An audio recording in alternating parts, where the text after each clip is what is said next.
And yeah, the algorithm has changed, but it's not as serious as you might think. But now more than ever, it's even more important to identify these bad habits that we've been doing, these strategies that have been kicking your profile, kicking your brand, kicking your business into stagnation and plateau. What we have to do is we have to get that momentum going. We have to get that progress going. And the only way to do that is by...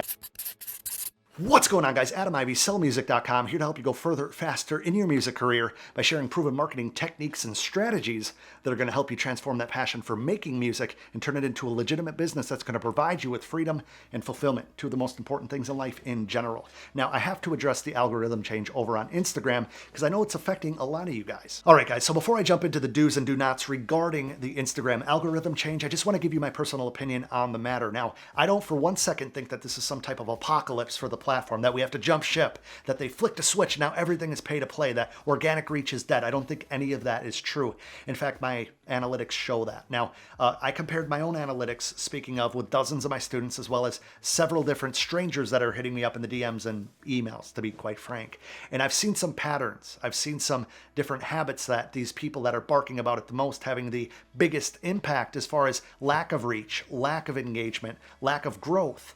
And that's why I had to make this video, something that I know that if you address now before it's too late, you're going to be able to get your profile back up on the right track. You're going to be able to get that momentum and that progress again, see the light at the end of the tunnel, and that's going to bring positivity and confidence back to you, and that's a key to marketing. All right, guys, so with that out of the way, the first thing that I want you to pay more attention to moving forward is your profile views in the past 7 days statistic over on Instagram itself. Now, you can find that by going to your own profile page. It's going to be at the top. It'll have a number. It'll say profile views in the past 7 days, or some verbiage very similar to that. Now, based on averages and quick math, let's make it 700 profile views in the last 7 days. So by average, that'd be 100 people per day discovering, viewing your profile. A view does not necessarily equate to engagement, though. So what's the differentiating factor here? Your content. Now, why do I say that? Let's say that 700 people in the last 7 days reached your profile. 100 people a day, but all your posts are only getting 20 likes. They might be getting 3 comments. You might have 5 views on your IG story, and let's just say a really shitty statistic for your IGTV as well.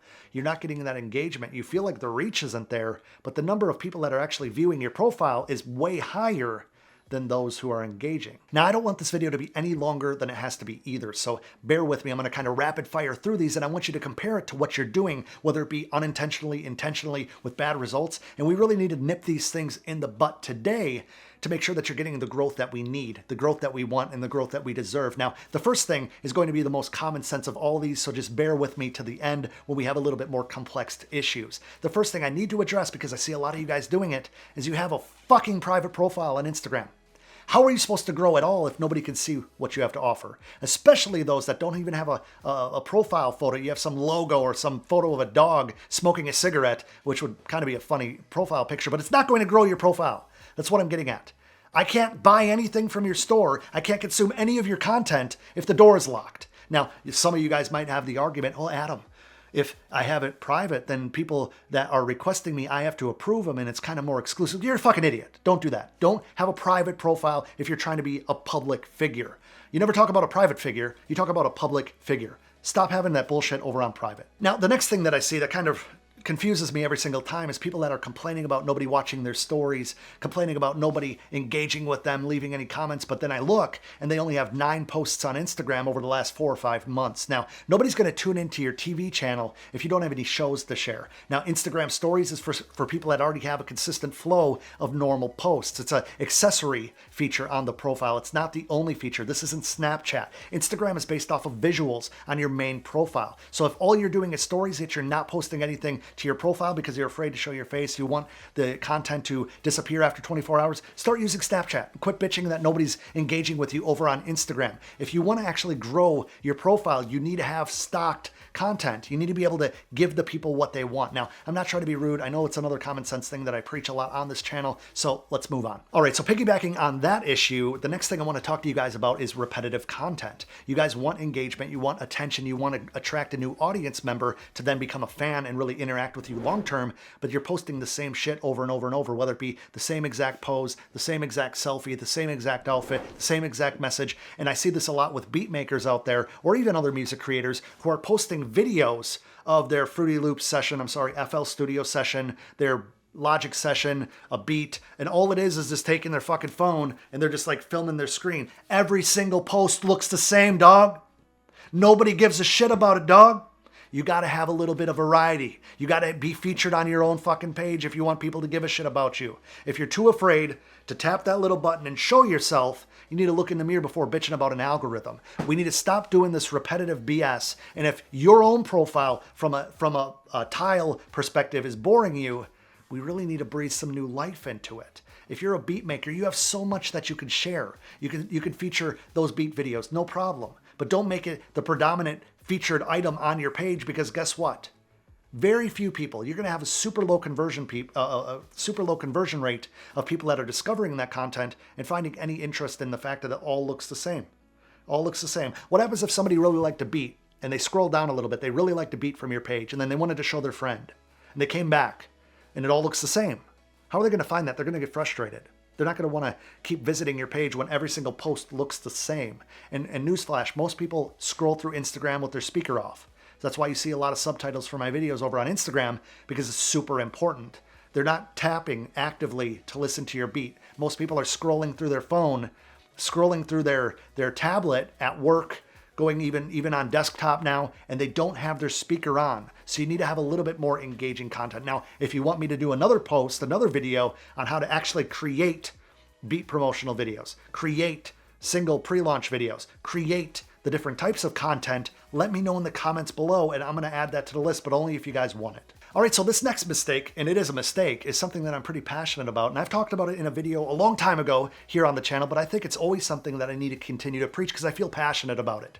And that's these stupid fucking 9-tile posts that you put over on Instagram. You take one image and you're a lazy fucker that just breaks it into 9 different things, and then you're bombarding our timeline with shit that nobody cares about. This is the issue. You're taking one photo, right? One photo would be like, it would make sense. You see my face, you see my shoulders. It's a whole story. Well, let's say that you break this up, what you see right now, into 9 tiles. What do you see? I just did an overlay. This is not interesting. This shit is not interesting. This is not fucking interesting. And guess what? You're fucking yourself. Because Instagram sees these different posts being rapidly uploaded, and they see that nobody's engaging. Therefore, you're telling Instagram that your content is not engaging. You're telling Instagram that your content is not something that's worthy of showing more people. Because in the first 24 hours, actually the first 12 to 24 hours, Instagram's taking a bunch of notes. They're looking at how many people are engaging with your content, seeing if it's worthy to show to the rest of your audience. Because at first, they're only showing your content to about 10 to 15% of your audience. I don't know if you know that. You do now. So you need to engage them. You need to hook them immediately. And showing them a blue tile over here, and then one photo of myself, and then seeing chin to here, whatever it might be. Nobody's going to a profile. That's the fastest way to get blocked, unless I have some obligation to continue to follow you, or you're muted immediately. Now you can go ask. I've asked several of my peers just to see if I'm a little too heated on this, but it's absolutely not a technique. It's not a strategy to be using in 2019 or any time in the future. Throw that shit out. Let it stay back in 2015 where it belongs. It's not clever. It's not cool. Unless you're a graphic designer where you could make one image and make it like super cool to where your entire profile is unbelievably engaging, unbelievably artistic. And if that's the case, you're probably not watching this video because you got the shit figured out. Now, the next mistake you might be making unintentionally is generic hashtagging. Now, what I mean by that is you're going out and you're adding a bunch of hashtags because you watched half of one of my videos and you're like, oh, I'm going to add these hashtags. And you're adding producer, rapper, music, life, USA, like things that have way too many search results.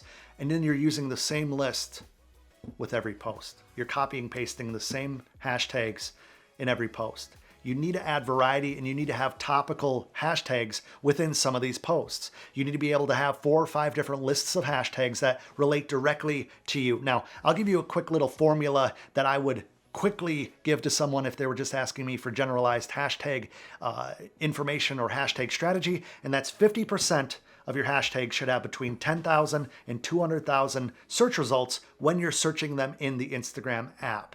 I'll show you what that looks like right here. This hashtag, you can see how many results. I'm doing this after I film, so enjoy. So 50% of your hashtags should be between 10 and 200,000 results.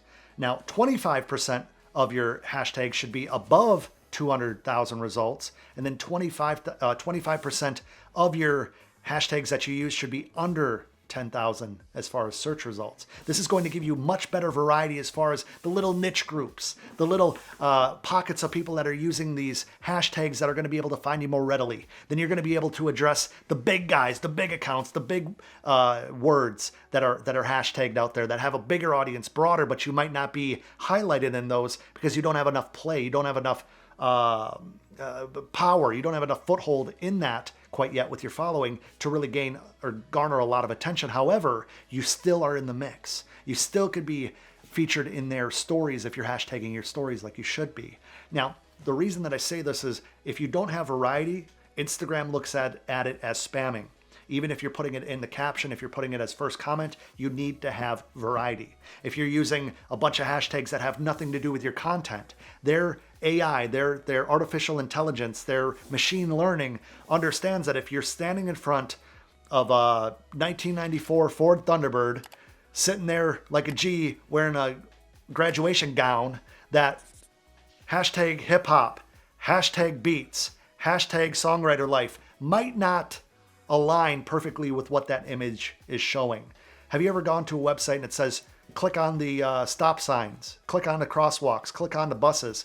It knows what is in the images. Just kind of putting it out there. Oh, and a quick side note, guys, there's a rumor floating around based off of fact, and that's Instagram is cracking down on all bot usage. If you've used any type of bot, any type of third-party software through the API to try to boost your followers, boost your engagement, fake likes, fake followers, fake engagement as far as comments and stuff, Instagram's punishing those accounts. They're kind of putting you in your place for a while. Through consistency, you can get away from that. It's kind of like a shadow ban type situation from what I understand. However, I don't work at Instagram.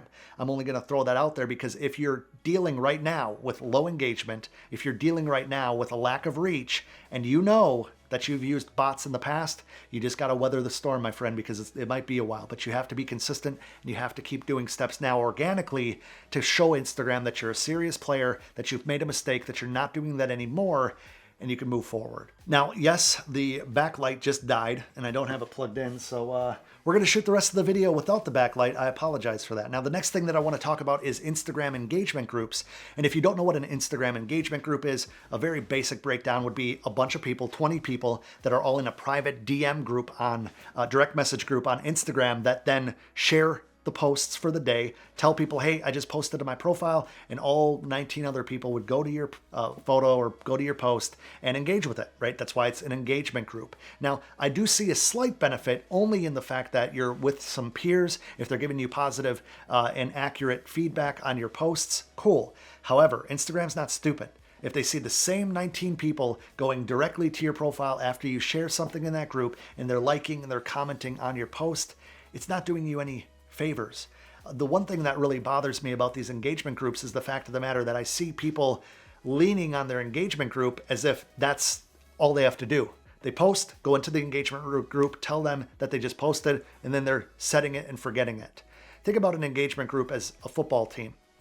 If I were to celebrate my wins, if I were to just talk to the people on my football team, that's fine. That's great. That's my team. But you need to be able to interact with the fans, the people that believe in you, the people that just went out and followed you, just went out and left a comment on that new post that you might be ignoring. It's the new people rather than this little small group of people that you're trying to game the system with. It's those people that matter the most as far as genuine engagement and fan base growing. Now, if you're just trying to pad your numbers, being in a whole bunch of different engagement groups, it's going to nip you in the ass eventually if it hasn't already. And I'd go as far as to say that the new algorithm is already nipping you in the ass and penalizing you for that. However, if you're seeing some success and you really enjoy those groups, if you really enjoy the camaraderie of the people that are in there and it's not just a gaming the system type of play, then by all means, hang out with your friends, get some feedback, and support each other. Good news, I know you guys were panicking. I remembered that I had another light, so I just brought that in here real quick. Hopefully that battery does not die. Anyway, the next thing I want to talk about is drugs. And it's not what you might be thinking. It's the serotonin and dopamine that we're constantly giving ourselves every time we open up social media. And we kind of start neglecting the fact of what the platform is built for and designed to be. and we start going after the serotonin and dopamine hits every time we see a new like, every time we see a new comment, every time we see that Instagram following go up by 10 or 20 or 100 or 1,000 for that matter.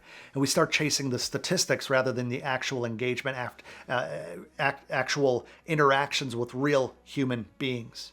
It's easy. I promise you guys, it's easy to start looking at all this like a blur. It starts going by very, very quickly as you're ramping up.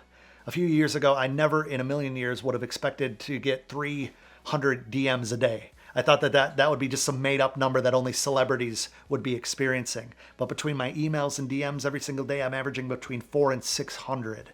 Now, that can be a little bit overwhelming on top of interacting with everybody. However, I'm putting systems into place continuously, as well as even hiring people to try to help me, not with like responding to certain things, but actual sorting and the logistics of getting that many messages and having that much to do with the community. But that's the thing. I love my community. That's why I call you guys the channel family. So I want you to think, what does your engagement look like? What do the people look like that are engaging? Are you going to their profile and checking them out?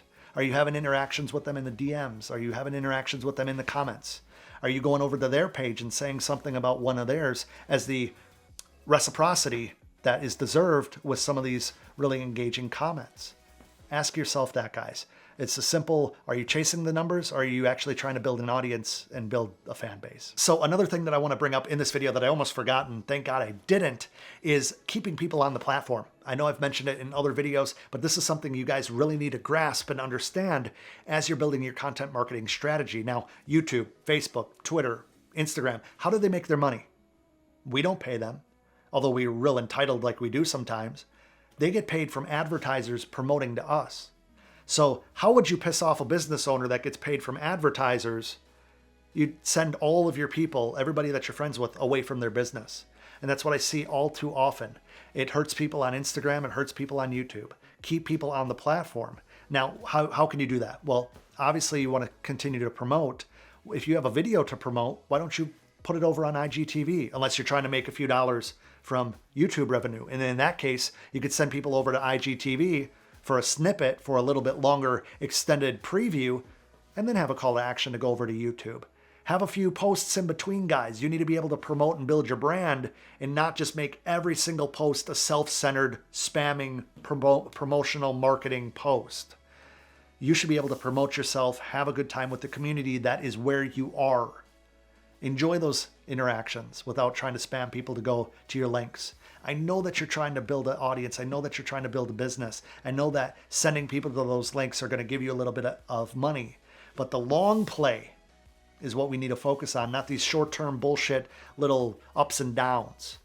You understand? You have to keep people on Instagram for the most part and then send them off. Maybe you put together a content marketing strategy system where every third post is a promotional post. That's cool. But every single post should not be a link to your Beats, should not be a link to your Spotify. You're going to ruin yourself, especially on YouTube, when I see people in every single video sending people off their platform, and then they wonder why they're not growing. So keep that in mind when you're promoting. Your eyes do not deceive you, my friend. Not only the first, but the second LED backlight just died. And even though I'm pretty sad about that, I'm happy that you're joining me for this video, because we need breathing room within our strategy now, more than ever. We need to get rid of some of these bad habits so that we can make room for the advanced stuff. We can make room for the positive actions that are going to kick that algorithm's ass and get us moving in the right direction, in the right positive momentum. Now, before you leave and before that video comes out, I want you to click here. I want you to watch through this video, because it's going to help you on Instagram, even with the algorithm change. This works absolutely. Now, I want you to click that subscribe button if you haven't yet. To become part of the channel family, then smash that bell icon so you can be first to be notified anytime I upload a video like this. Now, speaking of Instagram, come connect with me over on Instagram. And until next video, thanks for joining me.